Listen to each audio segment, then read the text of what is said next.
श्रीमद् भगवद गीता द्वितीय अध्याय श्लोक नंबर 39 से 43 तक। आरंभ करने से पूर्व हमेशा की तरह आइए श्लोकों का उच्चारण करते हैं। उच्चारण से पूर्व एक बात अवश्य कहूंगी। श्रीमद् भगवद गीता ज्यादातर लोग इसलिए नहीं पढ़ते क्योंकि संस्कृत का उच्चारण कठिन लगता है, लेकिन ये बहुत आसान हो जाएगा आपके लिए यदि आप इन वीडियोस के साथ उच्चारण करेंगे तो, क्योंकि मैं आप ही लोगों के लिए उच्चारण कर रही हूँ ताकि संस्कृत का उच्चारण आसान हो जाए, और जैसे ही उच्चारण आसान हो जाएगा तो अर्थ समझना भी आसान हो जाएगा। आइए उच्चारण करते हैं। एषा ते विहिता सांख्ये बुद्धिर्योगे त्विमां शृणु बुद्धया युक्तो यया पार्थ कर्म बन्धन प्रहास्यसि नेहाभिक्रमनाशोऽस्ति प्रत्यवायो न विद्यते स्वल्पमप्ययस्य धर्मस्य त्रायते महतो भयात् व्यवसायात्मिका बुद्धिर् एकेह कुरु नन्दन बहुशाखा ह्यनन्ताश्च बुद्धयो व्यवसायिनाम् यामिमां पुष्पितां वाचन् प्रवदन्त्य विपश्चितः वेदवादरताः पार्थ नान्यदस्तीति वादिनः कामात्मानः स्वर्गपरा जन्म कर्म फलप्रदाम् क्रिया विशेष बहुलां भोगैश्चर्य गतिं प्रति।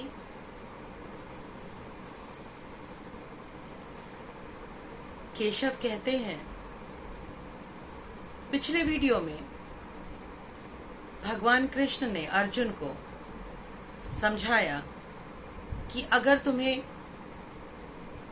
आत्मा की बात समझ में नहीं आती, अगर तुम्हें मेरी ये बात समझ में नहीं आती कि आत्मा का नाश नहीं होता, इसीलिए युद्ध करने में कोई हानि नहीं है, तो अर्जुन फिर ऐसे समझो कि चूंकि तुम शरीर हो, क्षत्रिय हो, एक वर्ण विशेष में उत्पन्न हुए हो, तो तुम्हारा कर्तव्य है युद्ध करना, क्योंकि धर्म के लिए लड़ना ही प्रत्येक क्षत्रिय का कर्तव्य है। अगर वर्ण विशेष की बात भी ना समझो तुम अर्जुन, तो फिर ये मानो कि तुम जब हृदय में सच्चाई और झूठ के मध्य द्वंद्व चल रहा हो, तो ये अर्जुन प्रत्येक व्यक्ति का ये कर्तव्य है कि वो सच्चाई का साथ दे। तो कुरुक्षेत्र के इस युद्ध में तुम्हें धर्म का साथ देना ही होगा, क्योंकि अगर धर्म का साथ नहीं दोगे तो इसका अर्थ है कि अधर्म जीत जाएगा, और यही आज वर्तमान युग की स्थिति है। आप सभी महसूस भी करते होंगे कि कई स्थानों पर आपको लगता होगा कि धर्म की मर्यादाएं कम हो रही हैं, भंग हो रही हैं, ह्रास हो रहा है। उसका कारण यही है कि धर्म का ह्रास नहीं हो रहा, दरअसल हमने धर्म का साथ देना बंद कर दिया है, हम अधर्म के पक्ष में खड़े हो गए। अब आपको लगेगा कि नहीं नहीं, हम तो अधर्म के पक्ष में कभी कुछ नहीं बोलते, हम तो चुप रहते हैं ऐसी स्थिति में। तो ये समझना बहुत जरूरी है माननीय, अगर अधर्म के पक्ष में हमने कुछ नहीं बोला लेकिन हम चुप रहे, तो जानते हैं लॉ के अनुसार, कानून के अनुसार मौन स्वीकृति का सूचक होता है। तो अगर आप चुप रहते हैं तो इसका मतलब आप अधर्म को बढ़ावा दे रहे हैं। चुप नहीं होना यानी धर्म के पक्ष में मुखर होकर बोलना है और अधर्म को हराना है। यही यहाँ पे बार बार भगवान कृष्ण अर्जुन को समझाने की कोशिश कर रहे हैं। तो आगे फिर भगवान कृष्ण कहते हैं कि हे अर्जुन, तुझे ये मेरा सांख्य योग नहीं समझ में आ रहा। अभी तक जो मैंने तुझे समझाया ज्ञान के माध्यम से, वो ज्ञान योग या सांख्य योग एक ही बात है, तुझे समझ में नहीं आ रहा। हो सकता है इस समय तू दुविधा में है, परेशान है, हतोत्साहित है, तो इसीलिए तुझे मेरा ज्ञान समझ में नहीं आ रहा। तो चलो अर्जुन, मैं तुम्हें योग समझाता हूं। योग मतलब निष्काम कर्म योग। निष्काम कर्म योग का अर्थ समझना बहुत जरूरी है, क्योंकि हम ये कहेंगे कि कर्म यानी कार्य करना, तो ये कैसा योग हुआ? काम तो हम सभी करते हैं, तो क्या हम सब योगी हो गए? नहीं, निष्काम कर्म करना। आगे कर्म के विषय में विभिन्न अध्यायों में भगवान कृष्ण अच्छी तरह से प्रकाश डालेंगे, लेकिन यहाँ पर वो बहुत सूक्ष्म विषय रख रहे हैं। जैसे कि हमारी पुस्तकों में विषय सूची होती है और उसमें लिखा होता है अध्याय 1 में क्या बताया जाएगा, अध्याय 2 में क्या बताया जाएगा। तो यहाँ अध्याय 2 में भगवान कृष्ण आगे के सभी अध्यायों के विषय में थोड़ा थोड़ा बता रहे हैं और फिर विस्तार से अन्य अध्यायों में बताएंगे। तो यहाँ भगवान कृष्ण कहते हैं कि चलो ठीक है, मैं तुम्हें निष्काम कर्म के विषय में बताता हूँ। और हे अर्जुन, निष्काम कर्म के अनुसार अगर तुम कार्य करोगे ना, तो तुम ये मानकर चलो कि फिर तुम किसी भी तरह के कर्म बंधन में नहीं पड़ोगे। अब अर्जुन सोचेगा ये कर्म बंधन क्या है? मैं तो कर्म ही नहीं करना चाह रहा और आप मुझे कर्म के बंधनों में फंसा रहे हैं। फिर कहते हैं भगवान कृष्ण कि इस निष्काम कर्म योग का अगर तुम थोड़ा सा भी अभ्यास कर लेते हो, यानी थोड़ा भी काम करते हो, लेकिन बिना किसी फल की कामना के अगर तुम कार्य करते हो, तो फिर उस फल से होने वाला जो बंधन है, उस बंधन से तुम मुक्त हो जाओगे। भगवान को अर्जुन फिर सूनी निगाहों से देख रहा है। आपने देखा होगा ना, जब टीचर कुछ सिखा रही होती है और बच्चे को समझ नहीं आता, तो वो कैसा भावना शून्य मुख बनाकर देखता है। कुछ ऐसा ही हुआ। अर्जुन को समझ नहीं आया। अर्जुन ने फिर देखा, क्या कह रहे हो? समझ नहीं पा रहा हूं। एक तो परेशान हूं, ऊपर से तुम इतनी कठिन कठिन बातें कर रहे हो।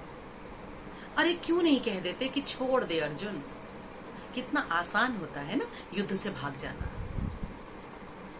अर्जुन यही चाहता है कि बस कृष्ण ये कह दें कि अर्जुन छोड़ दो, परेशान मत हो। लेकिन कभी भी कृष्ण हमें अकर्मण्य होने की शिक्षा नहीं देते। पूरी भगवत गीता में कहीं पर भी भगवान कृष्ण ने हमें ये नहीं कहा कि अकर्मण्य हो जाओ, काम मत करो, कर्म मत करो और किसी निर्जन कोने में बैठ जाओ और बस तुम सन्यासी हो गए। ऐसा नहीं कहा। हम आगे और पढ़ेंगे। यहां पर स्वल्पमस्य, थोड़ा सा भी धर्मस्य अगर पालन कर लेते हो, बार बार कहूंगी धर्म का मतलब यहाँ कर्म करना है, कार्य करना है, क्योंकि धर्म का हमने बहुत गलत अर्थ ले लिया है। हम सोचते हैं धर्म का मतलब पूजा पाठ करना, धर्म का मतलब यज्ञ और हवन करना। नहीं, भगवान श्री कृष्ण की श्रीमद् भगवद गीता के अनुसार धर्म का अर्थ है जो सत्य है उसके पक्ष में कर्म करना, जो सही है उसके पक्ष में निर्णय लेना, जो नैतिक है, जो मर्यादित है, जो समय की मांग है, काल और परिस्थिति के अनुसार जो सही है, सदैव उसका पक्ष लेना, यही धर्म है। तो यहाँ भगवान कृष्ण कहते हैं कि अगर थोड़ा भी तुम निष्काम कर्म कर लोगे तो फिर तुम्हें कोई पाप नहीं लगेगा, कोई कर्म बंधन नहीं होगा, और तुम्हें जो एक डर होता है ना, एग्जाम में बैठेंगे अगर फेल हो गए तो ये डर है, इंटरव्यू है अगर हम ढंग से इंटरव्यू फेस नहीं कर पाए तो ये डर है। तो फल का जो डर होता है, रिजल्ट का जो घबराहट होती है, भगवान कृष्ण यहां कह रहे हैं कि रिजल्ट से ऊपर उठ जाओ। अब अपने जीवन में उतार के देखिए, हम जब भी कोई कार्य करते हैं तो तनाव किस बात का होता है? तनाव होता है कि इस कार्य को परफेक्शन के साथ पूरा करना है, कोई ये ना कह दे कि कमी रह गई, इस बात का तनाव होता है। डर भी इसी बात का होता है। कभी महसूस किया होगा अपने जीवन में आपने कि एक दिन बाद आपको कोई बहुत बड़ा आयोजन करना है, या आपका एग्जाम है, कुछ भी इस तरह का कार्य है जो एक दिन के बाद है, तो आपको रात को नींद नहीं आती, रात भर आपको उस कार्य के स्वप्न आते हैं कि आप परेशान हैं, आप काम को पूरा करना चाह रहे हैं, होता है ना? हाँ, क्योंकि हम ये चाहते हैं कि जो काम का परिणाम हो वो बिल्कुल सही होना चाहिए, सटीक होना चाहिए, 100% परफेक्शन के साथ होना चाहिए, ताकि लोग मेरी वाहवाही करें। Actually this is the result which we want. यही तो परिणाम हमें चाहिए ना। हम जो काम करें वो बहुत परफेक्शन के साथ हो, फिर लोग मेरा नाम करें, लोग मुझे एक सर्टिफिकेट दें। महिलाओं के में तनाव का मुख्य कारण क्या है? यही तो मुख्य कारण है। बहू को तनाव इस बात का रहता है कि मैं इतना अच्छा काम करूं कि सास मेरी तारीफ करे।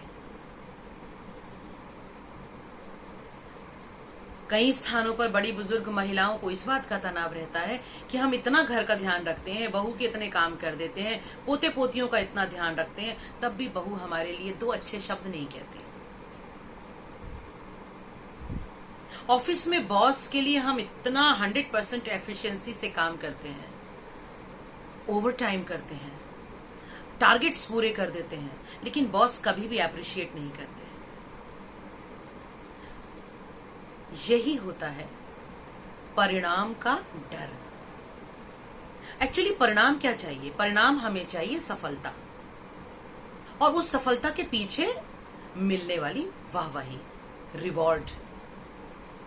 तो यहां निष्काम कर्म का अर्थ आगे के अध्याय में भगवान कृष्ण बहुत क्लियर करेंगे, बहुत इलेबोरेट करेंगे, तो मैं ज्यादा नहीं यहां बताऊंगी। लेकिन सिर्फ इतना कहा भगवान कृष्ण ने कि हे अर्जुन, अगर तू निष्काम कर्म करने की आदत डाल लेगा ना, तो फिर कर्म से के फल से मिलने वाले डर से महतो भयात, उससे तुझे त्राण मिल जाएगा, छुटकारा मिल जाएगा। फिर डर नहीं लगेगा, डर नहीं लगेगा तो तनाव भी नहीं होगा। फिर आगे कहते हैं व्यवसायत्मिका बुद्धि। व्यवसायत्मिका बुद्धि, ये तो बहुत बिजनेस माइंडेड सी बात कर दी ना, कि बुद्धि कैसी हो जाए? व्यवसायत्मिका। इसको थोड़ा समझना पड़ेगा।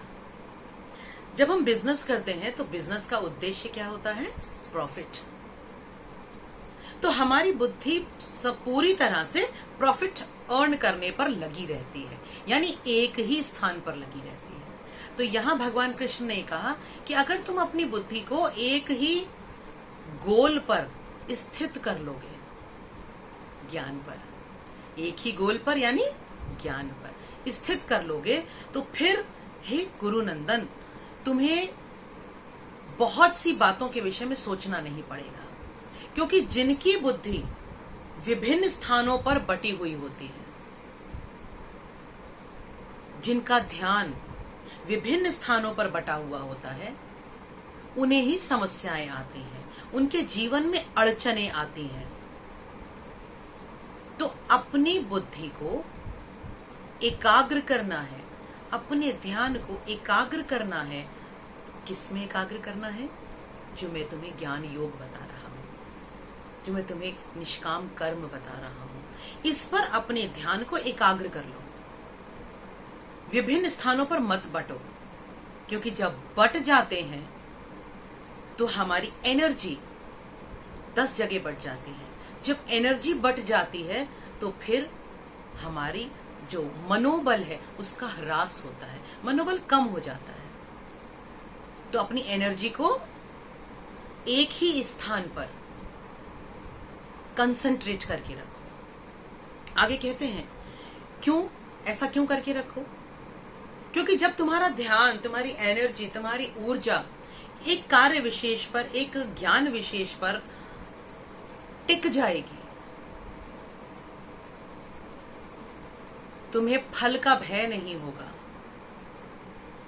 तो आगे आने वाले कर्म फलों के कारण जीवन में मुझे क्या क्या भोगना पड़ेगा इसका डर नहीं होगा। ये बात भी बड़ी गहरी कही। हमारे जीवन में हम प्रत्येक कार्य जो करते हैं, कभी सोच कर देखिए, दान करते हैं, यज्ञ करते हैं, हवन करते हैं, पुण्य करते हैं, किसी की मदद करते हैं, ये सोचकर कि हम ये अच्छे कार्य कर रहे हैं तो हमें पुण्य मिलेगा। कुछ गलत काम हो जाता है, ओहो हो, इससे तो हमें नरक में वास मिल जाएगा। ऐसा नहीं करना है। तो हमारा प्रत्येक कार्य किसी ना किसी फल के विषय में बात करता है, और हमारा पूरा ध्यान भी उस फल पर ज्यादा रहता है, कर्म पर नहीं रहता। इस विषय को भी 16वें अध्याय में भगवान कृष्ण ने बहुत अच्छी तरीके से बताया है कि किसकी कैसी सोच होती है तो उसे किस तरह के आगे जाकर विभिन्न जन्म मिलते हैं। ये बहुत गहरी बातें हैं, और जैसे जैसे हम आगे बढ़ते जाएंगे ये खुलती चली जाएंगी, परत दर परत हमारे सामने स्पष्ट होती जाएंगी। तो भगवान कृष्ण ने यहाँ कहा कि हे अर्जुन, तुम जो स्वर्ग की बातें करते हो, जन्म कर्म के फलों की बातें करते हो, और क्रिया विशेष की बातें करते हो कि ऐसा कार्य करेंगे तो ऐश्वर्य मिलेगा। कहा जाता है ना, दान करेंगे तो इससे 100 गुना मिलेगा अगले जन्म में, और फिर हम यही सोच कर दान करते हैं। आपने सुना होगा, घर में बड़े बूढ़े कहते हो ये खाना नहीं खाता ना क्योंकि इसने पिछले जन्म में दान नहीं किया। किसी व्यक्ति को ये अन्न पसंद नहीं करता, इसने पिछले जन्म में दान नहीं किया। या दान करो तो अगले जन्म में 100 गुना होकर मिलेगा, एक ही बात है। तो हमारा जो पूरा ध्यान रहता है वो प्रत्येक कर्म के फल पर रहता है, और प्रत्येक कर्म के फल के अनुसार क्या जन्म मिलने वाला है हमें, इस पर हमारा ध्यान रहता है। और हमारी बुद्धि एक स्थान पर स्थिर नहीं होती है, क्योंकि कर्म विभिन्न है और प्रत्येक कर्म का फल विभिन्न है। ये कारण है। तो अगर हम प्रत्येक कर्म के फल पर बुद्धि रखेंगे तो बुद्धि बट जाएगी। इसीलिए भगवान कृष्ण ने कहा निष्काम कर्म करो, उस फल से कोई कामना नहीं होनी चाहिए। फल जो भी हो, हे कृष्ण, ये तुम्हें और अर्पित है। जो भी है इदम न ममः, ये मेरा नहीं है। श्री कृष्णार्पणमस्तु। सभी कार्य कृष्ण को अर्पण करते हुए करो। तो जब ये करोगे तो हे अर्जुन,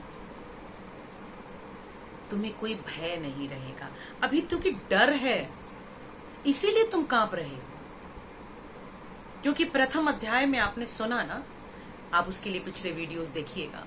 प्रथम अध्याय में अर्जुन ने कहा है, वो डर रहा है कि मैं अगर युद्ध करूंगा तो भगवान कृष्ण कैसा कैसा हो जाएगा, हमारा पूरा परिवार मर जाएगा, हमारा पूरा बिरादरी खानदान नष्ट हो जाएगा, कुल नष्ट हो जाएगा, कुल नष्ट होने से कुल का धर्म नष्ट हो जाएगा।